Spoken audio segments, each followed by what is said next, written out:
The unseen revolution, to step into the heart of the kingdom of God is within you, is to enter a hall of mirrors, where every reflection distorts the world as we know it, not by deception, but by revelation.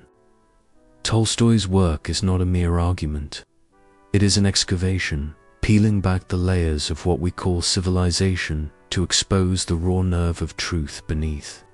His central thesis, that the kingdom of God is not an external dominion but an inward reality, unfolds into a series of radical propositions that dismantle the foundations of power, religion, and human obedience at its core.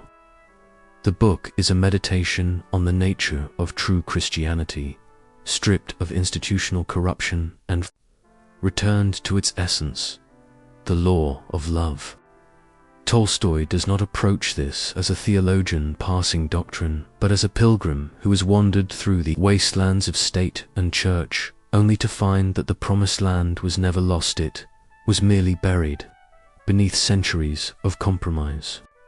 He draws a blade across the throat of false Christianity, the kind that blesses wars, enforces hierarchies, and anoints kings while claiming to worship a teacher who preached turning the other cheek. For him, the Sermon on the Mount is not a poetic ideal but a practical manifesto, and any interpretation that dilutes its demands is a betrayal. Yet this is not merely a critique of hypocrisy. It is an unveiling of the mechanics of violence, how societies convince men to kill and die for abstractions they would never defend in their own homes. Tolstoy dissects the illusions of patriotism, the myth of necessary evil, the seductive lie that some bloodshed is justified to prevent greater bloodshed.